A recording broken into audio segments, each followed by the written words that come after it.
میں صوفیاء کے واقعات پڑھ رہا تھا تو کچھ لوگ ہوتے ہیں جنہیں مادرزاد اللہ تعالیٰ ولی بنا دیتا ہے. تو قصص الاولیاء کے اندر میں نے ایک واقعہ پڑھا کہ ایک چھوٹا سا بچہ جسے اللہ تعالیٰ نے بچپن ہی سے یہ مقام عطا فرما دیا کہ قمیص پہنی ہوئی ہے اور سامنے سے کچھ خواتین آ رہی تھیں. حالانکہ وہ بچہ بہت ہی چھوٹا تھا، نابالغ بچہ تھا، اور صرف قمیص پہنی ہوئی ہے. پہلے زمانوں کے اندر لمبی قمیصیں بعض اوقات بچوں کو پہنا دی جاتی تھیں اور نیچے کوئی ان کا لباس نہیں ہوا کرتا تھا. تو کچھ خواتین راستے میں سامنے سے آنے لگی تو بچے نے اپنی قمیص کا دامن اٹھایا اور اٹھا کر اپنی آنکھوں پر چھپا لیا. اس سے اس کا ستر ظاہر ہو گیا اور اس بچے کا نیچے کا جو حصہ ہے بدن کا وہ ظاہر ہو گیا. تو وہ بڑی خواتین اس بچے کو دیکھ کر ہنسنے لگیں. وہ عورتیں مسکرانے لگیں کہ دیکھو اس بچے کو، اس کی حرکت دیکھو کہ اس نے قمیص کا دامن اٹھا کر اپنی آنکھوں کو تو چھپا لیا ہے لیکن اپنا بدن جو ہے وہ ظاہر کر دیا ہے، اپنی شرمگاہ ظاہر کر دی ہے. وہ عورتیں اس بچے سے مذاق کرنے لگیں اور کہنے لگیں تم نے اپنی آنکھوں کو تو چھپا لیا ہے اور اپنی شرمگاہ کو ظاہر کر دیا ہے. اس بچے نے اپنی آنکھوں کو چھپا کر ہی کہا اور کہنے لگا اے عورتوں، اس شرمگاہ کے فتنے کا راستہ یہی آنکھیں ہوا کرتی ہیں. اس شرمگاہ کے فتنے کا راستہ آنکھیں ہیں کہ فتنہ آنکھوں سے پیدا ہوتا ہے. بہرحال وہ بچہ تھا لیکن بات بہت بڑی کر گیا. یاد رکھیے گا کہ فتنوں کا دروازہ آنکھوں سے کھلتا ہے، بے حیائی کا دروازہ آنکھوں سے کھلتا ہے، بدکاری کا، گناہ کا راستہ وہ آنکھوں سے کھلتا ہے. آگے چلتے ہیں. اللہ تعالیٰ نے آیت نمبر 31 میں ارشاد فرمایا وَقُلْ، پہلی آیت میں مردوں کے لیے حکم آیا، اب خواتین کے لیے حکم آ رہا ہے. وَقُلْ، اے محبوب آپ کہہ دیں، لِلْمُؤْمِنَاتِ، مومن عورتوں سے کہہ دیں، یغضضن من ابصارہن، یہ بھی اپنی نظروں کو جھکا کر رکھا کریں. اے مومن عورتوں تم بھی اپنی نظروں کو جھکا کر رکھا کرو. وَيَحْفَظْنَ فُرُوجَهُنَّ، تم بھی اپنی عزت کی حفاظت کیا کرو. إِلَّا يُبْدِينَ زِينَتَهُنَّ إِلَّا مَا ظَهَرَ مِنْهَا، اور اپنی ظاہری زینت کے علاوہ اپنی زینتوں کو ظاہر نہ کیا کرو. وَلْيَضْرِبْنَ بِخُمُرِهِنَّ عَلَى جُيُوبِهِنَّ، اور اپنے دوپٹے سے اپنے گریبانوں کو چھپا لیا کرو، اپنی اوڑھنیوں سے اپنے گریبانوں کو چھپا لیا کرو اور اپنی زینت کو نہ ظاہر کرو مگر صرف اپنے شوہروں کے لیے، او آبائہن، یا اپنے باپ کے لیے، یا اپنے شوہر کے بیٹوں یا اپنے بیٹوں، الی آخرہ.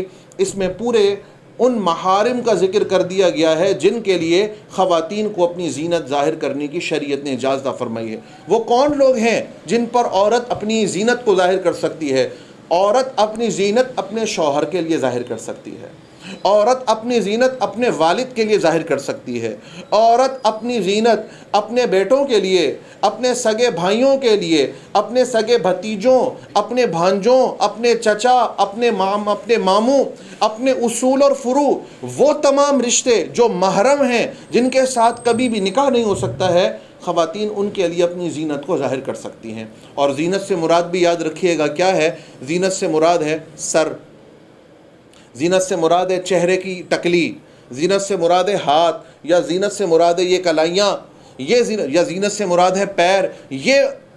یہ وہ اعضاء ہیں جہاں پر خواتین عموماً زینت کرتی ہیں. تو اس زینت کا اظہار اپنے محارم کے سامنے کیا جا سکتا ہے، ورنہ پوری عورت جو ہے، عورت کا بدن جو ہے وہ ستر ہے، عورت کا مکمل وجود شرمگاہ ہے اور اس کو چھپانا ہر ایک سے لازم ہے سوائے شوہر کے. یاد رکھیے گا یہ برقع، یہ چادر، یہ شال، یہ تمہاری عزت ہے. اس میں تمہارے لیے بے عزتی نہیں ہے، اس میں تمہارے لیے ناقدری نہیں ہے، اس میں تمہارے لیے قید نہیں ہے، بلکہ یہ برقع اور یہ پردہ یہ تمہاری آزادی ہے. اس برقعے میں ہی خواتین اسلام کی آزادی ہے، اس عفت، اس پردے کے اندر ہی خواتین کے لیے پاکیزگی ہے، اس پردے کے اندر ہی مسلمان خواتین کے لیے عفت ہے، اس پردے کے اندر ہی مسلمان خواتین کے لیے حیا ہے. اللہ تبارک و تعالی نے اور پیارے کریم آقا علیہ الصلاۃ والسلام نے جو اصول عطا فرما دیے وہی اصول دراصل آزادی ہیں. آپ کو میں ایک مثال کے ذریعے سمجھاتا ہوں. ایک مٹھائی ہے جسے بڑے خوبصورت شیشے کے باکس کے اندر بند کر دیا گیا ہے یا اس کو کسی کپڑے کے ساتھ ڈھانپ دیا گیا ہے، تو کیا اس مٹھائی پر مکھیاں چپک سکیں گی؟ کبھی اس مٹھائی پر مکھیاں بیٹھ سکیں گی؟ اور جس مٹھائی کو آپ نے کھلے عام چھوڑ دیا ہر مکھی اس پر آ کر بیٹھے گی، اپنی گندگی وہ کہیں سے لے کر آئے گی تو اس مٹھائی کو بھی ملوث کر دے گی۔ یاد رکھیے گا یہی مثال ہے کہ وہ خواتین جو پردہ کرتی ہیں اللہ تبارک و تعالی ان کو ایسی گندی نظروں سے اور ایسی بری نیت والوں سے محفوظ فرما دیتا ہے۔ اور جو خواتین اپنے آپ کو خود ظاہر کر رہی ہیں، وہ خواتین جو خود اپنی زینت کو غیر مردوں کے سامنے ظاہر کر رہی ہیں، گویا کہ خود وہ لوگوں کو اور ایسے گندے بھیڑیوں کو اور ایسی گندی نظر والوں کو وہ مکھی کی مانند ان کو اپنی طرف متوجہ کر رہے ہیں کہ وہ ان کی طرف آئیں اور ان کو ملوث کر دیں۔ آج بھی ہمارے دور کے اندر کچھ ایسے طبقے ہیں، کچھ ایسے لوگ ہیں جو دین سے بالکل بیزار ہیں، بلکہ میں کہوں گا وہ لوگ دین کے دشمن ہیں، وہ دین سے عاری اور دین سے خالی لوگ ہیں، وہ اللہ اور اللہ کے رسول کے دشمن ہیں، جنہوں نے یہاں تک بھی نعرہ لگانا شروع کر دیا کہ میرا جسم میری مرضی۔ یاد رکھیے گا یہ جسم بھی اللہ کا ہے، اس پر مرضی بھی اللہ کی چلے گی۔ یہ جسم بھی رسول کریم رؤوف الرحیم علیہ الصلاۃ والسلام کے تابع ہے، اس پر مرضی بھی آقا کریم علیہ الصلاۃ والسلام کی چلے گی۔ قرآن میں اللہ نے فرمایا النبی اولیٰ بالمؤمنین من انفسہم، یہ نبی مکرم صلی اللہ علیہ وسلم تم پر تمہاری جانوں سے بھی زیادہ حق رکھنے والے ہیں۔ میرے وجود پر اتنا حق نہیں ہے جتنا میرے وجود پر حضور کا حق ہے۔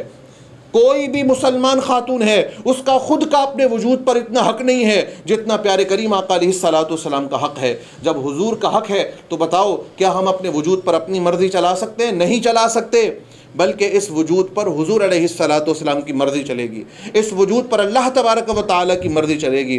یاد رکھیں پردے کے اندر عزت ہے، پردے کے اندر شان ہے، پردے کے اندر مقام ہے، پردے کے اندر رتبہ ہے۔ جو چیز انوکھی ہوتی ہے اسی کو چھپا کر رکھا جاتا ہے، جو چیز قیمتی ہوتی ہے اسی کو چھپا کر رکھا جاتا ہے، اور جو چیز قیمتی نہیں ہوتی اسے کھلے عام لوگوں کے سامنے رکھ دیا جاتا ہے۔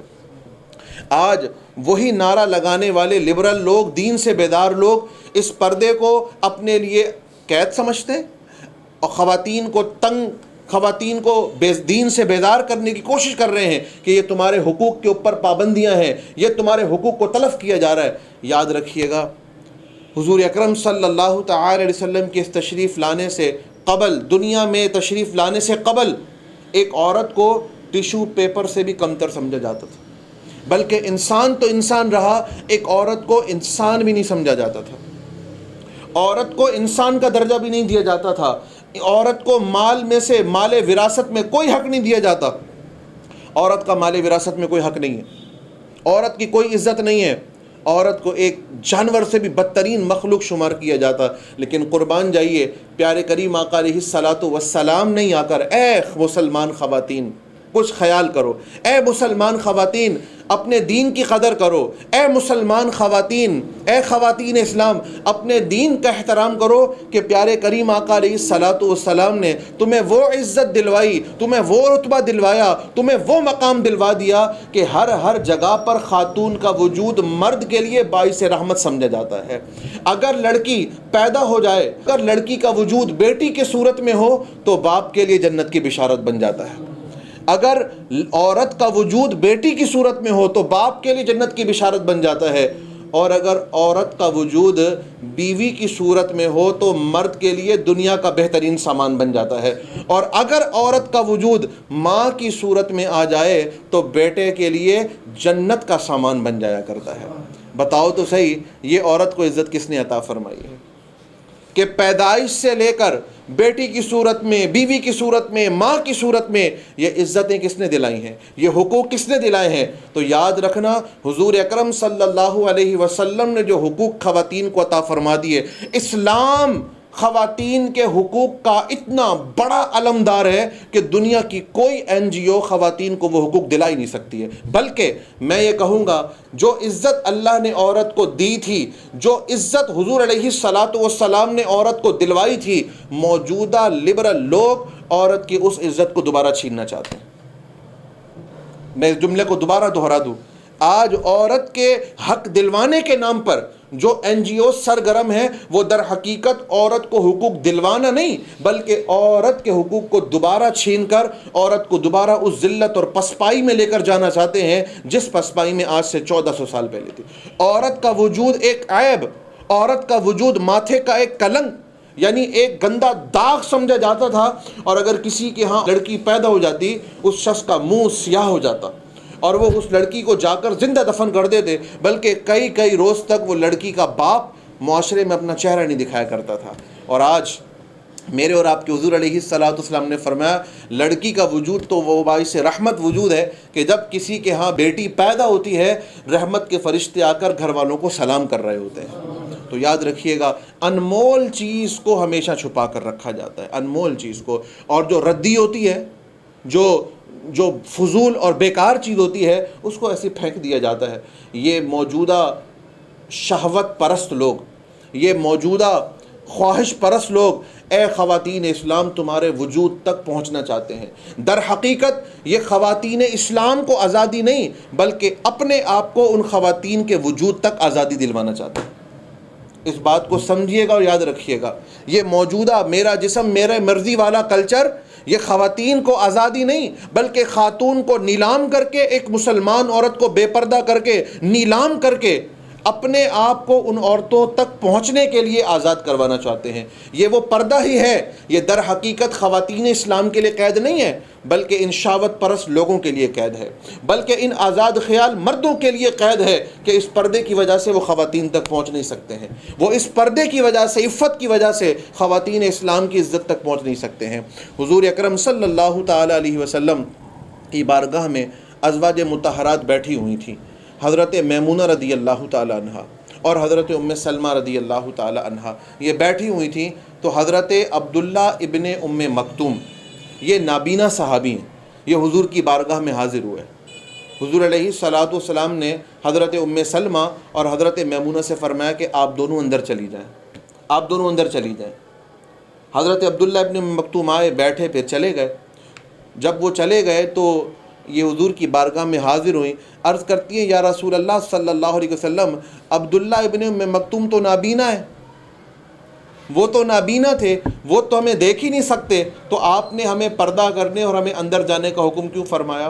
حضور علیہ الصلوۃ والسلام نے فرمایا وہ نابینا ہے لیکن تم تو نابینا نہیں ہو، وہ تمہیں نہیں دیکھ سکتے لیکن تم تو انہیں دیکھ سکتے ہو۔ تو یاد رکھیے گا کہ خواتین کے لیے بغیر ضرورت کے کسی مرد کو دیکھنا بھی شرعاً جائز نہیں ہے، خواتین کا مردوں کو بھی بغیر ضرورت کے دیکھنا جائز نہیں ہے۔ ہاں البتہ ضرورت ہو تو ضرورت کے تحت جو ہے تعامل ہے، تعامل معاشرہ ہے، معاشرے کی ضروریات کو پورا کرنا ہے، اپنی گھریلو معاملات کو دیکھنا ہے، اس کے لیے اگر مردوں کو دیکھنا پڑ بھی جائے تو شرعاً وہ دیکھنا جائز ہے۔ یا پند و نصاحی کے لیے، دین کی تعلیم حاصل کرنے کے لیے دیکھنا پڑ جائے تو شرعاً جائز ہے، کیونکہ خواتین اسلام حضور اکرم صلی اللہ علیہ وسلم کی بارگاہ میں حاضر ہو کر مسائل دریافت فرمایا کرتی تھی۔ اور حضرت سیدتنا خدیجۃ الکبریٰ رضی اللہ تعالیٰ عنہ وہ پروقار تاجرہ خاتون تھیں جو اپنے تجارت کے معاملات جو ہے وہ خود طے فرما لیا کرتی تھیں۔ تو ضرورت کے تحت اگر بات کرنا پڑ بھی جائے تو خاتون کے لیے مرد کے ساتھ بات کرنا یا اس کو دیکھنا شرعاً جائز ہے، لیکن اس وقت بھی حکم کیا ہے سمجھیے گا، اس وقت بھی حکم کیا ہے کہ جب کوئی عورت کسی مرد سے ضرورت کے لیے بات کرے تو اپنی بات میں اپنی آواز میں نرمی نہ لائے، اپنی آواز کے اندر لچک نہ لائے، اپنی آواز کے اندر ملائمت اور معصومیت نہ لائے، بلکہ اپنی آواز کو گرجدار کرے، اپنی آواز کو کرخت کرے، اپنی آواز کو سخت کرے اور درست رویے کے ساتھ بات کرے تاکہ سامنے والے مرد کے دل کے اندر کوئی شہوت کا خیال بھی پیدا نہ ہو جائے۔ یہ ہمارا دین ہے، یہ ہماری شریعت ہے کہ ضرورت کے تحت اگر کسی خاتون کو مرد کو دیکھنا ہے یا مرد سے بات کرنی بھی ہے تو وہ صرف اس انداز میں بات کرے کہ انداز کے اندر تلخی ہو، آواز کے اندر درستگی ہو، آواز کے اندر سختی ہو اور سامنے والے میں شہوت پیدا نہ ہو، تاکہ سامنے والے کے دل میں شہوت پیدا نہ ہو۔ اور یاد رکھیے گا ایک اور مسئلہ بھی کہ کسی خاتون کا ضرورت یا پند و نصاحی کا معاملہ بھی کیوں نہ ہو، لیکن اگر طبیعت میں شہوت پیدا ہو رہی ہے تو تب عورت کے لیے دیکھنا جائز نہیں ہے۔ کسی بھی اس مرد کو دیکھنا عورت کے لیے جائز نہیں ہے کہ جس کو دیکھنے میں اس عورت کے دل میں شہوت پیدا ہوتی ہے، تو ضرورت بھی پڑ رہی ہو تو اس سے وہ کام نہ لیا جائے بلکہ کسی اور سے لیا جائے، اس سے دین نہ لیا جائے، اس سے علم نہ لیا جائے اور کسی اور سے دین اور علم حاصل کر لیا جائے۔ کسی اور سے دین اور علم حاصل کر لیا جائے۔ تو یاد رکھیں حضور اکرم صلی اللہ تعالی علیہ وسلم نے خواتین اسلام کو بے انتہا پردے میں رہنے کا حکم ارشاد فرمایا۔ حضرت ام خلاد رضی اللہ تعالی عنہ، جنگ احد میں ان کا بیٹا شہید ہو گیا، جنگ احد میں ان کے بیٹے کی شہادت ہو گئی، اور جب یہ شہادت کے وقت اپنے بیٹے کی معلومات کرنے کے لیے آئیں کہ آیا کون کون سے لوگ شہید ہوئے ہیں، لوگ آ کر اپنے شہداء کی میتوں کو دیکھ رہے تھے، لوگ آ کر اپنے شہداء کی میتوں کو پہچان رہے تھے، تو حضرت ام خلاد بھی جب آئیں کہ میں بھی دیکھوں میرے بیٹے کا کیا حال ہے، تو یہ اپنے چہرے پر پردہ ڈال کر آئی۔ سبحان اللہ، یہ اپنے چہرے پر نقاب ڈال کر آئیں۔ اور آج یہاں پر ایک مسلمان خاتون اپنے بیٹے کی میت کو پہچاننے کے لیے آئی ہیں تو پردہ کر کے آئی ہیں، اور ہمارے معاشرے میں عذر کیا ہوتا ہے کہ ہم تو شادی میں جا رہے ہیں، شادی میں پردہ کیسے کر کے جائیں؟ ذرا سوچئے گا، آپ سب سوچئے گا، ہمارے ہاں عذر کیا بنتا ہے؟ آج شادی ہے اور شادی کے موقع پر ہم پردہ کیسے کر کے جائیں؟ یہ دلہن کی بات نہیں ہو رہی، بلکہ اس تقریب میں شریک ہونے والی خواتین کی بات ہے کہ ہم اتنے اچھا لباس پہن کے جا رہے ہیں، ہم تو اتنا اچھا میک اپ کر کے جا رہے ہیں، ہم یہاں پر نقاب کیسے کریں گے، ہم پردہ کیسے کریں گے؟ آپ خوشیوں میں، آپ شادیوں میں نقاب کرنے کو اپنے لیے معیوب جانیں۔ دیکھیے کہ غم سے نڈھال ماں اپنے بیٹے، جوان بیٹے کی لاش کو پہچاننے کے لیے آئی ہیں تو اپنے چہرے سے نقاب کو دور نہیں کیا۔ آقا کریم علیہ الصلاۃ والسلام کی بارگاہ میں حاضر ہوئے، کسی صحابی نے حیرت کے ساتھ پوچھا، اے ام خلاد، اس وقت بھی آپ اپنے چہرے پر نقاب ڈال کے آئی ہیں؟ اتنے کڑے وقت میں، اتنے پریشانی والے وقت میں آپ اب بھی پردہ کر کے آئی ہیں؟ سبحان اللہ، سبحان اللہ، سبحان اللہ۔ ان الفاظ کو اپنے لیے مشعل راہ بنا لیں، ان الفاظ کو اپنے قلوب میں، اپنے ذہنوں کے اندر محفوظ فرما لیں۔ حضرت ام خلاد کا تاریخی جملہ ہے، فرمانے لگی، اے شخص، میں نے اپنا بیٹا کھویا ہے، اپنی حیا نہیں کھوئی ہے۔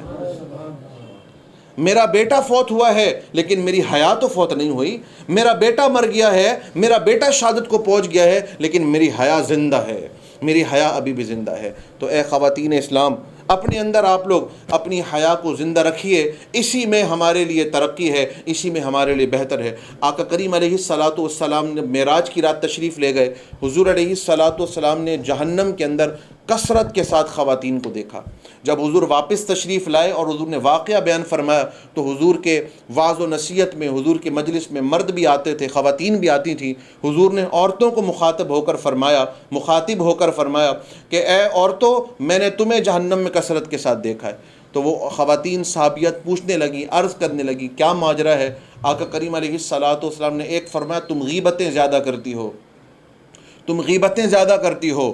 اور دوسرے نمبر پر آقا کریم علیہ الصلاۃ والسلام نے فرمایا، قیامت سے پہلے ایک وقت آ جائے گا جب خواتین لباس پہننے کے باوجود بھی برہنہ ہوں گی، لباس پہننے کے باوجود بھی وہ برہنہ ہوں گی۔ عرض کی گئی، یا رسول اللہ کس طرح؟ یعنی وہ لباس اتنا چست ہوگا، وہ لباس اتنا ٹائٹ ہوگا کہ بدن کی ہیئت محسوس ہو رہی ہوگی، بدن کی جسامت ظاہر ہو رہی ہوگی۔ اور حضور اکرم صلی اللہ علیہ وسلم فرمایا، وہ مردوں کو اپنی طرف خود متوجہ کرنے والیاں ہوں گی۔ وہ میک اپ کر کے اتنی خوشبو لگانا کہ جو خوشبو دیگر مردوں کو اپنی طرف متوجہ کرے، عورتوں کے لیے جائز نہیں ہے۔ اور آج تو خواتین خود اتنی خوشبو لگاتی ہیں، جب گھر سے باہر نکلیں تو بھپکے اڑ رہے ہوتے ہیں، اور جناب عالی اس کا شوہر بھی آگے فخر کے ساتھ اس کو لے کر جا رہا ہوتا ہے۔ یاد رکھیں، آج اگر خواتین بگڑ رہی ہیں، اس میں کردار مردوں کا بھی ہے۔ آج کل کے مردوں کا حال مردوں کا جیسا ہے، جیسے مردہ نہ ہلتا ہے نہ بول چال کرتا ہے، ہمارے مرد بھی اپنے گھروں میں جا کر اپنی خواتین پر جو ہے وہ تبلیغ اور اپنی خواتین کے اعمال کی درستگی کے لیے نیکی کی دعوت نہیں دیتے۔ اعلیٰ حضرت رحمۃ اللہ تعالی نے فتاوی رضویہ شریف کے اندر لکھا ہے کہ جس مرد کے ماتحت خواتین بے پردگی کر رہی ہیں، ایک گھر کا سرپرست ہے لیکن اس کے گھر کی خواتین بے حیائی اور بے پردگی کر رہی ہیں اور وہ اس بات کے اوپر راضی ہے، وہ شخص دیوس ہے۔ دیوس، اور دیوس کسے کہا جاتا ہے؟ دیوس اسے کہا جاتا ہے جس کی غیرت ختم ہو گئی ہو، جس شخص کی غیرت چلی جائے اسے دیوس کہا جاتا ہے۔ تو لہذا مردوں کے اوپر بھی یہ بات لازم بنتی ہے کہ وہ اپنے گھر کی خواتین کے لیے پردے وغیرہ کا اہتمام کریں۔ اپنی بچیوں کو بھی بچپن سے ہی شرعی پردے کی عادت ڈالیں، شرعی پردہ۔ شرعی پردہ کروائیے۔ جو ہی بچی بالغ ہو جائے اس بچی کے اوپر پردہ کرنا لازم ہو جاتا ہے۔ ہمارا معاشرہ ایسا ہو گیا ہے کہ بچی اگر پردہ کرنے لگ بھی جائے تو خاندان کے لوگ تانے دینے لگ جاتے ہیں، ابھی تمہاری عمر ہی کیا ہے، تم نے بڑی بیوی بن گئی ہو، تم نے برقع پہننا شروع کر دیا ہے، ابھی تمہاری عمر ہی کیا ہے، تم نے برقع کیوں پہننا شروع کر دیا ہے۔ یاد رکھیے گا، بالغ ہونے کے بعد جیسے ہی ایک بچی قابل شہوت ہو جائے اس کے لیے پردہ کرنا ضروری اور لازم ہے۔ قرآن نے کہا وَلْيَضْرِبْنَ بِخُمُرِهِنَّ عَلَى جُيُوبِهِنَّ۔ آج کل کا ایسا لباس ہے کہ ایسا لباس پہنے کہ یہ سینہ ظاہر ہو رہا ہو، گردن کے نیچے سینہ ظاہر ہو رہا ہو، منع فرما دیا۔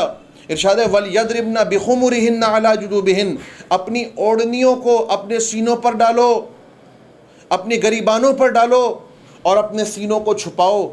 آج وہ جو دوپٹہ ہے وہ خالی گلے میں پڑا ہے اور اپنے آپ کو چھپایا نہیں جاتا ہے، بلکہ معاذ اللہ ایسے بے حس، ایسے بے دین لوگ بھی معاشرے میں آ گئے جو یہاں تک بھی کہنے لگے ہیں کہ بھائی پردہ تو نظر میں ہونا چاہیے، پردہ تو آنکھوں میں ہونا چاہیے، اس پردے کی کیا ضرورت ہے۔ یاد رکھیے گا یہ آنکھیں ہی سب سے بڑی بے حیائی کا فتنہ بنتی ہیں، یہ آنکھیں ہی سب سے بڑے فتنے کا سبب بن جایا کرتی ہیں۔ آگے اللہ تبارک و تعالیٰ نے اختتامی طور پر ایک اور بھی ایک مسئلہ ذکر ہوا ہے، ارشاد ہوا وَلَا يَضْرِبْنَ بِأَرْجُلِهِنَّ لِيُعْلَمَ مَا يُخْفِينَ مِنْ زِينَتِهِنَّ، اور وہ عورتیں ہرگز اپنے پیروں کے اندر چھنکار والی وہ پائل نہ پہنے اپنی اس زینت کو ظاہر کرنے کے لیے جو چھپی ہوئی ہے۔ ہمارے دور کے اندر یہ بھی ایک طریقہ کار ہے، اس زمانے کے اندر، پہلے زمانے کے اندر بھی کچھ عورتیں اپنے پیروں میں پائل پہنتی تھیں، اور پائل پہننے کے بعد جب چلتی تو اپنے پیروں کو زمین پر تھوڑا زور سے رکھ کر چلتی تاکہ ان کے پیروں میں سے جھنکار پیدا ہو اور مرد ان کی طرف دیکھیں، مرد ان کی طرف متوجہ ہو جائیں۔ تو آج زمانے کے اندر بھی خواتین کو جس طرح کی پائلیں وغیرہ پہنتی ہیں جس کی وجہ سے پیروں میں جھنکار پیدا ہوتی ہے، شریعت اسلامیہ نے منع فرما دیا، دین نے منع کر دیا، ہرگز کوئی ایسی پائل وغیرہ نہ پہنو جس کی وجہ سے دیگر غیر اجنبی مرد تمہاری طرف متوجہ ہو جائیں۔ یہی وہ صورت ہے، کوئی ایسا لباس نہ پہنو، کوئی ایسی اتنی زیادہ خوشبو نہ لگاؤ، کوئی ایسی زینت نہ کرو جس کی طرف سے خود لوگ تمہاری طرف متوجہ ہو جائیں۔ اللہ تعالیٰ معاف فرمائے، آج تو ہماری مسلمان خواتین اس نہج پر پہنچ گئیں کہ خود اپنی نازیبا ویڈیوز بنا کر، اپنی نازیبا تصاویر بنا کر ان کو معاشرے میں پھیلا دیا جاتا ہے، اپنی تصویروں کو شیئر کر دیا جاتا ہے، غیر محرم لوگ، اجنبی لوگ ان کی تصویروں کو دیکھ رہے ہوتے ہیں۔ وہ عورتیں مردوں کو جہنم کی طرف بلا رہی ہیں، وہ عورتیں مردوں کو جہنم کی طرف دعوت دے رہی ہیں۔ یاد رکھیے وہ خود بھی جہنم کی گہرائیوں میں گر جائیں گی